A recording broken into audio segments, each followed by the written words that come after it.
అందరికీ ప్రభుపేట వందనములు. ఈ ప్రతిరోజు కూడా మనం చక్కని ఆత్మీయ పాఠాలు నేర్చుకుంటా ఉన్నాం. మరి నిన్న మొన్న పని ఉండడం వల్ల వీడియోస్ చేయలేదు. నిన్న కూడా కంచిలి స్థానిక స్థానాలు బైబిల్ క్లాసు, మొన్న సండే కొంచెం ఎక్కువ దేవుడి పని అవ్వడం వల్ల మరి వీడియోస్ చేయలేకపోయాను. దయతో సహోదరి సహోదరులు అందరూ కూడా దయతో క్షమించమని ప్రభుపడి మనవి. అలాగే ఈరోజు ఒక చక్కని సందేశాన్ని మనం నేర్చుకుందాం. చాలామంది లోకంలో ఏమంటున్నారంటే జన్మ పాపము ఉన్నది, మనిషి జన్మతః పాపి అని చాలామంది ఒక తప్పుడు సందేశాన్ని చెప్తా ఉన్నారు. జన్మ పాపం అంటే తల్లి గర్భంలో నుండి శిశువు లేదా తల్లి గర్భంలో ఉన్న శిశువు పాపాత్ముడు, పాపంతోనే పుడుతున్నాడు అని ఒక తప్పుడు అభిప్రాయం కలిగి ఉన్నారు. మరి మనిషికి జన్మ పాపం ఉన్నదా లేదా అని గ్రంథకర్త అయినటువంటి పరమాత్ముడు జ్యోతిర్మయ తండ్రి మానవుడికి జన్మ పాపం ఉందా లేదనే విషయాన్ని తేటగా ఈ పరిశుద్ధ గ్రంథంలో రాయించాడు. కాబట్టి మనం ఉదయకాలం ముందు మనిషికి జన్మ పాపము ఉన్నదా లేదా అనే విషయాన్ని మనం చూద్దాం. జన్మ పాపము ఉన్నదా లేదా? యాకోబు రాసిన పత్రిక 1వ అధ్యాయము 17వ వచనంలో, యాకోబు రాసిన పత్రిక 1వ అధ్యాయము 17వ వచనంలో, శ్రేష్టమైన ప్రతి ఈవియు సంపూర్ణమైన ప్రతి వరమును పరసంబంధమైనదై జ్యోతిర్మయుడగు తండ్రి యొద్ద నుండి వచ్చును. ఆయన యందు ఏ చంచలత్వమైనను గమనాగమనముల వలన కలుగును ఏ ఛాయను లేదు. మళ్ళీ చదువుతున్నాను.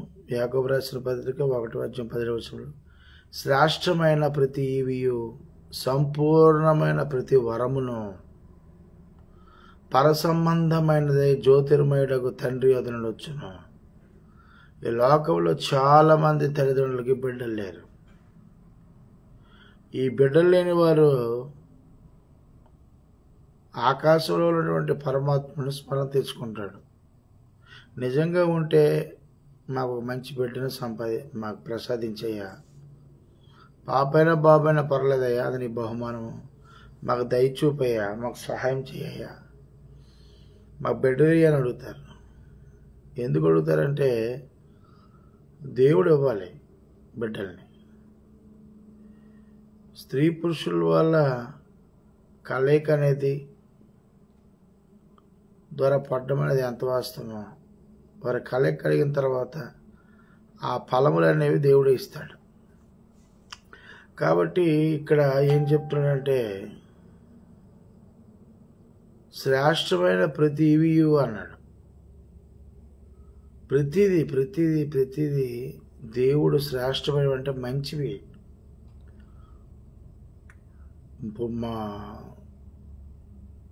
మానవుడు శ్రేష్టమైన వాడు. ఈ శ్రేష్టమైన వాటిని మన దేవుడు ఇస్తాడు తప్ప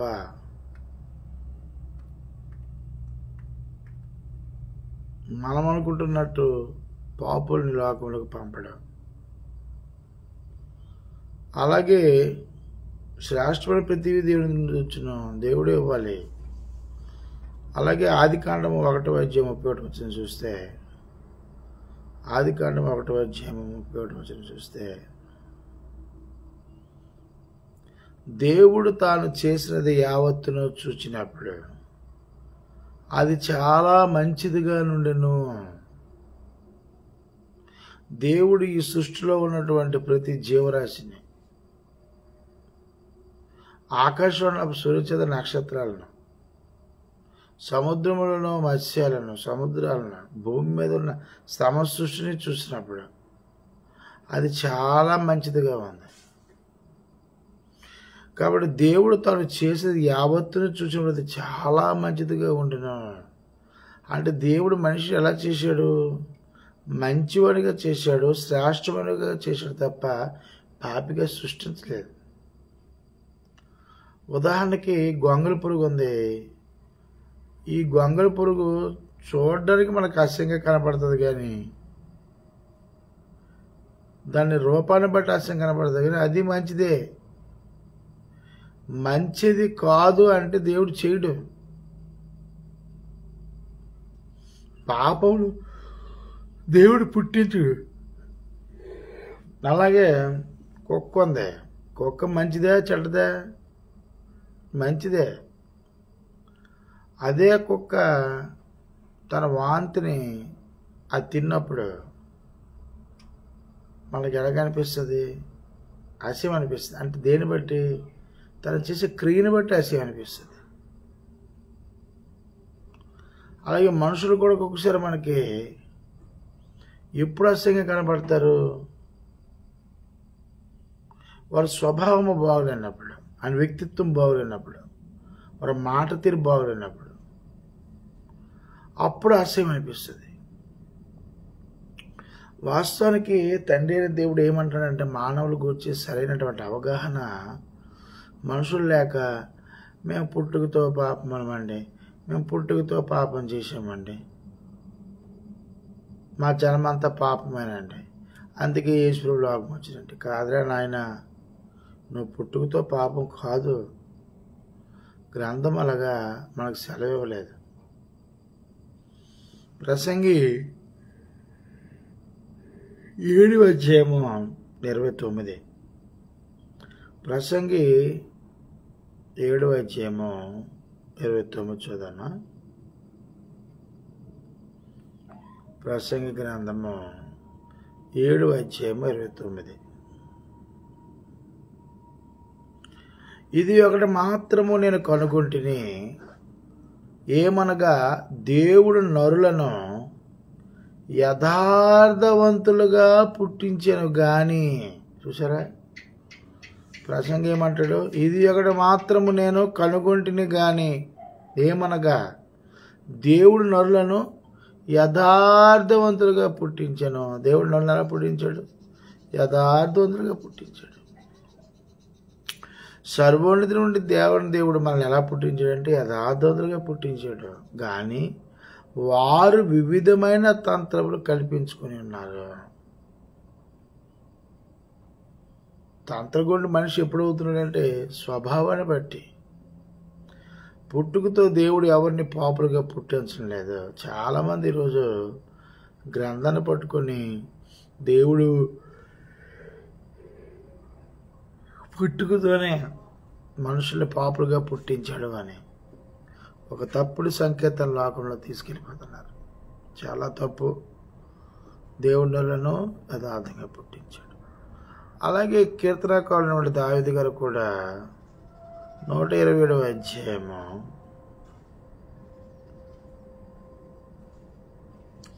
3వ వచనంలో, కుమారులు యెహోవా అనుగ్రహించు స్వాస్థ్యము, గర్భఫలము ఆయనిచ్చు బహుమానము.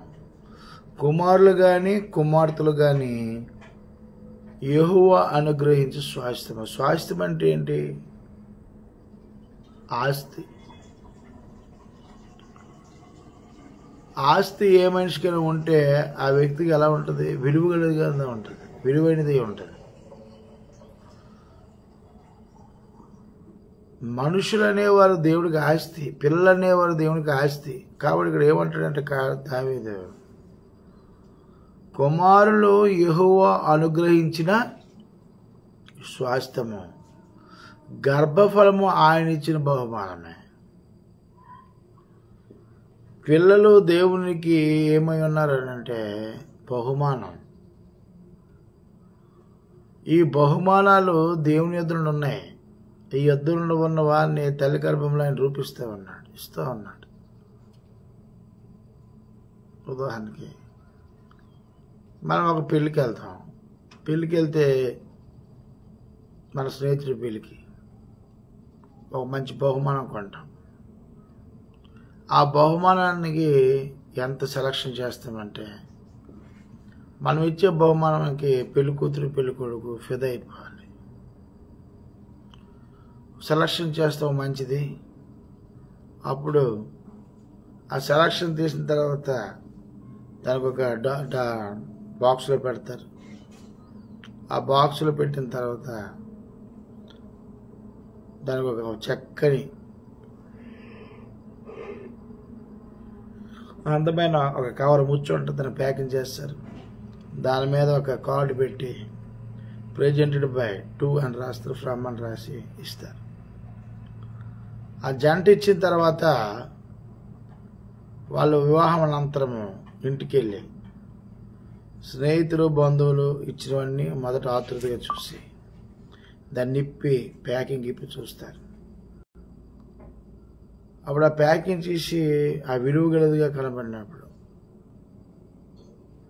వారు ఎంతో మురిసిపోతారు. చూసేవారు నా స్నేహితులు నా స్నేహితురాలు నన్ను ప్రేమించి ఎంత విలువైంది ఇచ్చింది అని. దేవుడు కూడా తల్లి గర్భంలో ఈ శిశువుని అండంలో ప్రవేశింపజేసి దానికి ఒక రూపాన్ని ఇచ్చి ఉమ్మనోట్లో దాన్ని తిరిగాడేటట్టు చేసి ఆ ఉమ్మనీరులోనే ఒక ప్యాకింగ్ చేస్తున్నాడు. తల్లి ప్రసవించిన సమయానికి ఆ బిడ్డ బయటకు అలాగే వస్తాడు. అప్పుడు ఆ ప్యాకింగ్ ఉంటుంది. అది డాక్టర్ గారు వైద్యులు దాన్ని ఇప్పి కడిగి తర్వాత తల్లిదండ్రులకు అప్పచెప్తారు. బహుమానము దేవుడు బహుమానం ఇచ్చాడు తప్ప పాపలను ఇస్తాడా? ఎంత తప్పుడు బాధ, ఎంత తప్పుడు ఆలోచన. దేవుని శోధించవచ్చా? కాబట్టి కుమారులు యెహోవా అనుగ్రహించి స్వాస్థ్యం గర్భఫలమిచ్చు. స్వాస్థ్యం అంటే నా ఆస్తి. నీవు నేను లోకములో ఉన్న ప్రతి ఒక్కరు కూడా దేవుని ఆస్తి. కాబట్టి జన్మతః ఎవరు కూడా పాపం కాదు అనే సంగతి మీరు గమనించాలి. ఇదే మాట దేవుడు కూడా మత్తయి సువార్త ప్రభువైన యేసుక్రీస్తు తన బోధలో చెప్తున్నారు. మత్తయి సువార్త 18వ అధ్యాయము 2వ వచనంలో, మత్తయి 18వ అధ్యాయము 2వ వచనంలో, ఆయన ఒక చిన్న బిడ్డను తన యొద్దకు పిలిచి వారి మధ్య నిలువబెట్టి ఇట్లనెను, కాగా ఈ బిడ్డల వలె తన్ను తాను తగ్గించుకున్నవాడెవడో వాడే పరలోక రాజ్యంలో గొప్పవాడు. స్పష్టంగా తండ్రి అయిన దేవుడు ప్రభువైన యేసుక్రీస్తు గారు చెప్తున్న మాట ఏంటంటే, చూసారు ఏమంటాడు? మీరు మార్పు నొంది బిడ్డల వంటి వారైతేనే కానీ పరలోక రాజ్యంలో ప్రవేశింపరని మీతో నిశ్చయముగా చెప్తున్నాను. కాగా ఈ బిడ్డల వల్లే తను తను తగ్గించుకునేవాడు ఎవడో వాడే పరలోక రాజ్యంలో గొప్పవాడు. అంటే చిన్నపిల్లలు పుట్టుకతో జన్మతః పాపం లేదు, చిన్నపిల్లలు కూడా పాపం ఉండదు అని ప్రభు బోధ సెలవిస్తూ ఉంది. కాబట్టి ఇంకా మనం 19వ అధ్యాయం 14వ వచనంలో 19-14 వచనంలో ఆయన శిష్యులు తీసుకుని వచ్చిన వారిని గద్దింపుగా యేసు చిన్నపిల్లలను ఆటంకపరచక వారిని నా యొద్దకు రానీయుడే, పరలోక రాజ్యము ఇలాంటి వారిదని వారితో చెప్పి, మళ్ళీ ఈయన ప్రసంగం చేస్తుంటే చిన్నపిల్లలు యేసు ప్రభువుకి వస్తున్నప్పుడు ఆ శిష్యులు ఆటంకపరిస్తే ఆయన గద్దించాడు. ఎందుకని గద్దిస్తున్నారు? చిన్నపిల్లలు ఆటంకపరచకండి, వారిని రన్నివ్వండి, పరలోక రాజ్యం ఇలాంటి వారిది, అంటే ఇలాంటి స్వభావం కలిగి ఉండండి అని మనుషులకు తన పిల్లలకు మాదిరికరంగా చూపించాడు. జన్మతః పాపం లేదు, మరి చిన్నపిల్లల్లో కూడా పాపం అనేది ఉండదు అనే సంగతి మీరు గమనించాలి. ఒకవేళ చిన్నపిల్లల్లో జన్మతః పాపం ఉంటే దేవుడే చెప్పిస్తాడు. అయితే కొన్ని లేఖనాలు గ్రంథాలు ఉండడం వల్ల అవి సందర్భంగా ఎక్కడ చెప్పాడో దాని యొక్క పరిపూర్ణటువంటి ఇది తెలియకపోవడం వల్ల ఒక తప్పుడుగా ఊహించుకొని లేఖనాన్ని అపార్థం చేసుకుంటా ఉన్నారు. కాబట్టి ఇంకా మనం చూస్తే ఆదికాండం 1వ అధ్యాయము 28వ వచనంలో ఆదాము అవ్వల్ని దేవుడు పెళ్లి చేశాడు. పెళ్లి చేసినటువంటి ఆదాము అవ్వలకి ఏమని ఆశీర్వదించాడు చూడండి, ఎటువంటి ఆజ్ఞ ఇచ్చాడు. 28 దేవుడు వారిని ఆశీర్వదించెను ఎట్లనగా మీరు ఫలించి అభివృద్ధి పొంది భూమిని నిండించి దానిని లోపరుచుకోండి. ఫలించండి అన్నాడు. అంటే ఏంటి? ఫలాలు ఇవ్వండి. ఆదాములో తండ్రి దేవుడు బోల్డ్ ఫలాలు ఉంచాడు. ఈ ఫలాలతో ఈ సృష్టిని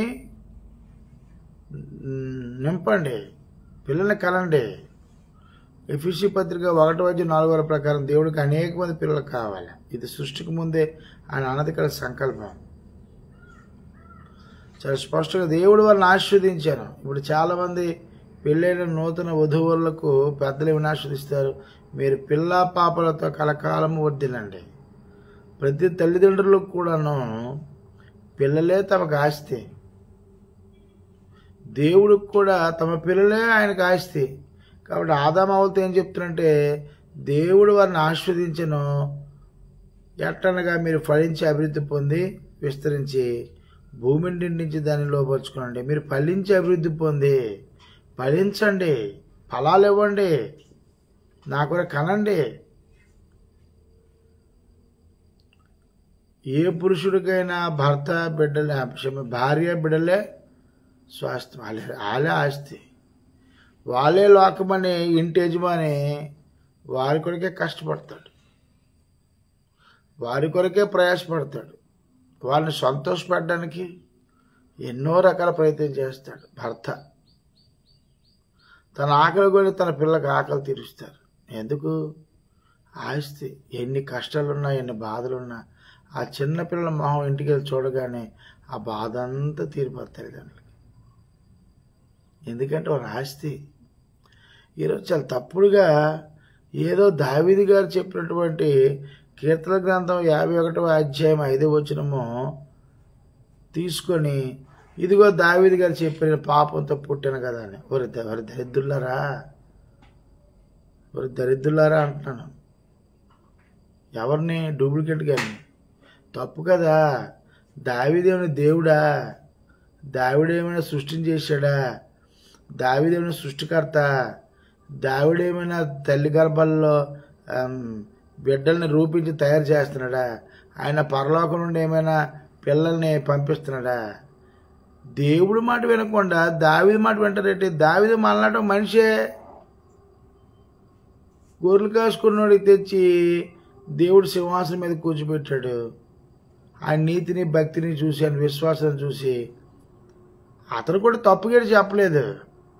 లేఖనాలు మీరు తప్పుగా అపార్థం చేసుకుంటున్నారు. కీర్తన గ్రంథం 51వ అధ్యాయం 5వ వచనం తీయండి. దేవుడు ఇన్ని మాటలు చెప్పాడు, ఇవన్నీ పక్కన పెట్టేసి దావీదు గారు చెప్పారు కదా. దావీదు చెప్తాడు, దావీదు చెప్పి తప్పుడేం చెప్పలే, నువ్వు తప్పు అనుకుంటున్నావు. చూడండి ఏం చెప్పాడు దావీదు. కీర్తనకారుడు దావీదు గారు 51వ 5వ వచనం ఏం చెప్పాడు? నేను పాపములో పుట్టినవాడను, పాపములోనే నా తల్లి నన్ను గర్భము ధరించెను. మీకు ఎలా అర్థమైంది? నేను పాపములోనే పుట్టినవాడను, పాపములోనే నా తల్లి గర్భం ధరించింది. లోకి తోకి తేడా తెలియదా మీకు? పాపముతో అని అర్థం కాదు. పాపములో లోకంలో ఏముంది? అంత లోకం. ఈ లోకంలో ఏముంది? పాపం ఉంది. పాపపు లోకములో నా తల్లి ఉంది. ఈ పాపపు లోకములో నా తల్లి గర్భం ధరించింది. ఈ పాపము లోకములో నా తల్లి నన్ను కన్నది అని చెప్తున్నాడు. అంతే తప్ప మా అమ్మ పాపంతో కనలేదని చెప్పలే. పాపంతో కన్నది మా అమ్మ అని చెప్పాడా?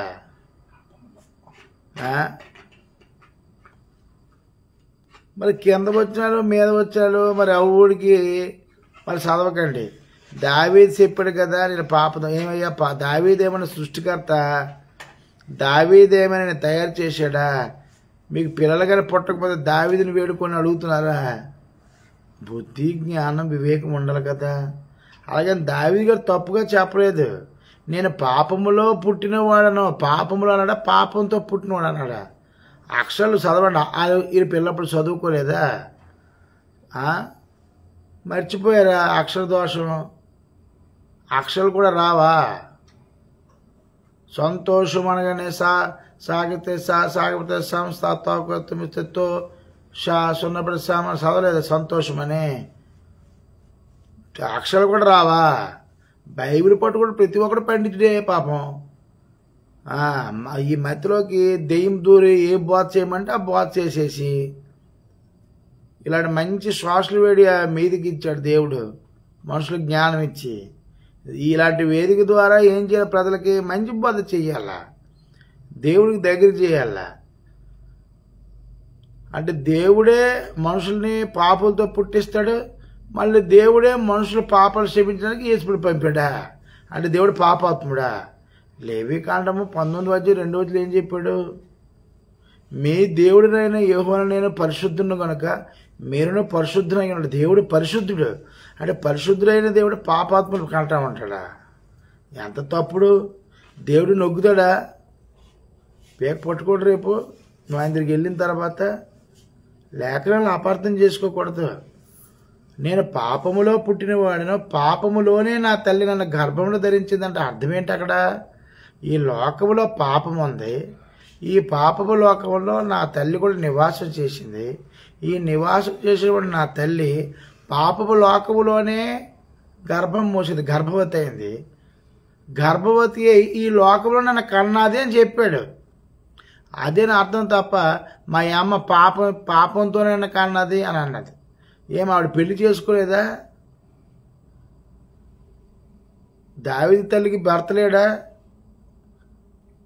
పెళ్లి చేసుకోలేదా?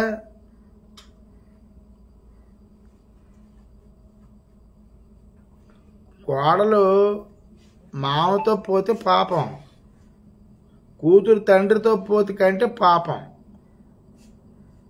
భర్త భార్యలు కాపురు చేసి బిడ్డల కంటే పాపం ఎలా అవుతుంది రా నాయన? ఇది ఎక్కడ బోధ? జాగ్రత్తగా గమనించి చెప్పాలా. ఇక్కడ ఇంకో మాట కూడా మీకు చెప్తాను. యోబు గ్రంథము 13వ అధ్యాయము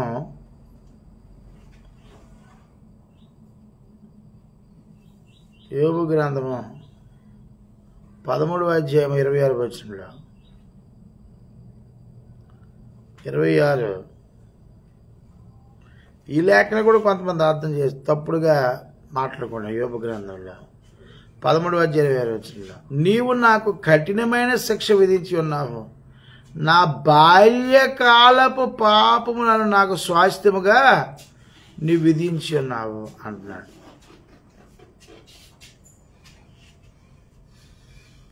అంటే ఇక్కడ ఏంటి? ఇక్కడ బాల్యం అంటే ఏంటి? యవ్వన కాలం. జన్మతః పాపము లేదు, బాల్యంలో కూడా ఎవరు పాపం చేయలేరు. ఒక పురుషుడు ఒక స్త్రీ దగ్గర పోవాలి అంటే ఒక ఏజ్ కావాలి. ఇక్కడ ఇప్పుడు నీవు నాకు కఠినమైన శిక్ష విధించి ఉన్నావు, నా బాల్యకాలపు పాపములను నాకు స్వాస్థ్యముగా విధించి ఉన్నావు. యోబు గారు యవ్వన కాలంలో నేమైనా పాపం చేశానేమో, దానికి తగ్గట్టు నాకు శిక్షను విధించావా అని తలకుతాను అనుకున్నాడు. వాస్తవానికి యోబు ఏ పాపము చేయలే. ప్రతి యువకుడు యువతి యవ్వన కాలంలో పాపం చేస్తారు.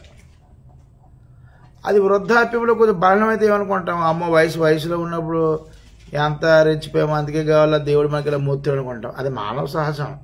ఇప్పుడు నేను కూడా వయసులో ఉన్నప్పుడు, నాకు ముస్లిం కాదు, కొంచెం 25, 22, 18 ఈ నుండి ఈ ఏజ్లో 30 ఏళ్ళ మధ్యలో చేసినప్పుడు, పాపం చేసినప్పుడు కొన్ని తప్పులు చేసాం కదా. అప్పుడు ఈ కొంచెం ఒక 50 వచ్చుడు ఏమనుకుంటాం, అయ్యో నేను పాపం చేసాను, దానివల్ల కలిగి బీపీ వచ్చింది, షుగర్ వచ్చింది, అది కాల్చర్ పీకుళ్ళు వచ్చాయి. అది మానవ సహజం. కాబట్టి నీవు నాకు కఠినమైన శిక్ష విధించి ఉన్నావు, నా బాల్యకాలపు పాపమును నాకు స్వాస్థ్యం విధించి ఉన్నావు అంటే అక్కడ అర్థం ఏంటి? అక్కడ ఇంగ్లీష్ బైబిల్ చదవండి. For thou writest bitter thing against me and makes me to possess the iniquities of my youth అని ఉంటుంది. యూత్ అంటే ఏంటి? యువత అంటే ఈయనకి అప్పటికి ఒక 50 ఏళ్ళు ఉంటాయి యోబు గారికి. ఆయన ఏమనుకున్నాడు? యవనాన్ని బాల్యము అని అనుకుని మాట్లాడుతున్నాడు. ఇప్పుడు రేపు పొద్దున ఏమంటాం మనం కూడా ఒక 50-60 ఏళ్ళు వచ్చేసరికి బాలనం అయిపోతే ఏమంటామంటే, ఏమంటే కాంతరావు గారు ఏమంటాం, ఇగో మేము వయసులో ఉన్నప్పుడు చేసాం, ఏదో అప్పుడు తెలియని వయసు చేసేసామని అంటాం, అంతే కదండి. ఇదే మాట చెప్పాడు. ఈ మాటలు పట్టుకొని అర్థం కాక ఆ బాల్యం నుండే మనిషి పాపం చేశాడు అంటున్నాడు. చిన్నపిల్లలు ఎప్పుడైనా ఒక వయసులో ఆడదాని దగ్గర పోగలడా? చిన్నపిల్లలు అలాగే దొంగతనాలకు వెళ్ళగలరా? వాళ్ళు హత్యలు చేయగలరా చిన్నపిల్లలు? అలాగే బూతులు ఆడగలరా? కొండి తగిలించగలరా? సరసయుక్తులు చేయగలరా? అని మనం అదే ఏజ్ నుండి వచ్చాం కదా, అవన్నీ మనం చేయగలిగామా? లేదా? ఎప్పుడు వచ్చింది ఇది? 10వ తరగతి పాస్ అయిన తర్వాత వచ్చిన ఈ బుద్ధులని మనకంటే 15 ఏళ్ళు దాటిన తర్వాత ఈ దేహము రక్త మాంసాలు స్ట్రాంగ్ అవుతూ శరీరేచ్ఛలు భోగేచ్ఛలు పెరిగిన తర్వాత లోకముతో చెడ్డవాటితో స్నేహం చేసిన తర్వాత ఆ చెడ్డవాటిని మనం ఆపాదించుకున్న తర్వాత దురాశ గర్భము ధరించి పాపమును కాదు అలా చేసాం తప్ప లేఖనాన్ని అపార్థం చేసుకోకూడదు. దేవుడు అని చక్కగా చెప్పాడండి ఆదికాండం 1:8 మీరు ఫలించి అభివృద్ధి పొందండి అంటే పిల్లలైన ఫలాలు అన్నాడు. అలాగే ప్రభువు కూడాను చిన్నపిల్లల వంటి వారే దేవుని రాజ్యం అన్నాడు. వారిని ఆటంకపరచకండి, ఇలాంటి మనసు కలిగి ఉండండి అన్నాడు. అంటే ఇక్కడ ఏంటి? యేసు ప్రభు బోధ నీకు వద్దు, తండ్రి అనే దేవుడు ఇచ్చిన బోధ నీకు వద్దు, నీకు దావీదు గారు యోబు గారు చెప్పింది మూలమా, వాళ్ళు చెప్పింది నీకు రైటా అంటే వీళ్ళిద్దరు ఎవరో మళ్ళీ మనుషులే. వాళ్ళ అభిప్రాయాలు రాశారు, వాళ్ళ అనుభవాలు రాశారు, వాళ్ళు తప్పుగా రాయలేదు. ఆ లేఖనాలు నీకు మనోనేత్రం గుడ్డితనం కలుగు చేసి నీకు అనుకూలంగా మాట తీసుకుంటున్నావు. దేవుడి పాపులను కానీ మళ్ళీ ఈ పాపుల కోసం యేసుక్రీస్తును పంపి బలి ఇవ్వాల్సిన అవసరం అయితే ఆయనకి లేదు. అయితే మరి పాపం ఎలా వచ్చిందండి అనే ప్రశ్న మీరు వేయచ్చు. రేపు ఆ వీడియోని చూద్దాం. మనిషికి పాపం ఎలా వచ్చింది, లేదా తల్లిదండ్రులు చేసిన పాపం ఏమైనా పిల్లలకు వస్తుందా? ఇలాంటి విషయాలు గ్రంథం ఆధారంగా నేర్చుకోవాలి తప్ప ఎవరో ఒకరు చెప్పేస్తే దాన్ని నమ్మేసి గుడ్డిగా దాన్ని నమ్మకూడదు. కాబట్టి సహోదరి మీరు గమనించాలా, ఏది సత్యమో ఏది అసత్యమో, ఏది దేవుడి మాటో ఏది మనిషి మాటో. దేవుడు చెప్పిన మాట పక్కన పెట్టేశారు, యేసు ప్రభు చెప్పిన మాట పక్కన పెట్టేశారు. తండ్రి అనే దేవుడు ఏమంటున్నాడు? అయ్యా లేదు, మీరు నాకు గర్భఫలాలరా, మీరు ఇచ్చి నాకు స్వాస్థ్యంరా, మీరు నాకు ఫలాలరా నాయన, మీకు మిమ్మల్ని యథార్థులకు పుట్టించానరా, మిమ్మల్ని నా స్వరూపంలో పుట్టించానరా. ఆదికాండం 1:26 దేవుడు మన స్వరూపం అంతా మన పొడుగు చెప్పిన చేయదము అంటే దేవుడు పుట్టించాడరా. ఈ మాటలన్నీ శివుని పక్కన పెట్టేశారు. అలాగే యేసు ప్రభువు వారు మత్తయి సువార్తలో 18:2 చెప్పిన మాట పక్కన పెట్టేశారు. మత్తయి సువార్త 19:4 చెప్పిన మాట పక్కన పెట్టేశారు. మార్కు సువార్త 14:15 చెప్పిన మాట పక్కన పెట్టేశారు. లూకా సువార్త 18:16 కూడా చూస్తారా? చూడండి, మార్కు సువార్త 10వ అధ్యాయము మార్కు 10:14 కూడా ఏం చెప్తాడు? 10:14 యేసు అది చూచి కోపపడి చిన్న బిడ్డలు నా యొద్దకు రానీయుడి, వారిని ఆటంకపరచు, దేవుని రాజ్యం ఇలాంటి వారిదే, చిన్న బిడ్డ వలె దేవుని రాజ్యం అంగీకరింపబడు, అందులో ఎంత మాత్రమో ప్రయోజనం మీతో నిత్యముగా చెప్పుచున్నానని చెప్పి చూడండి. అలాగే లూకా సువార్త 18:16 కూడా చెప్తాడు. 18:16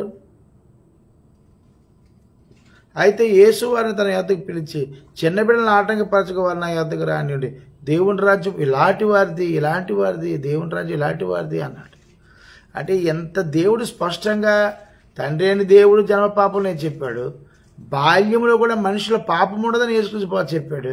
అయినా మాకు మేము దేవుడిని ఆరాధిస్తాము, యేసుక్రీస్తు రక్షకు అంగీకరిస్తాం, కానీ దావీదు మాట యోబు మాట తీసుకుంటాం.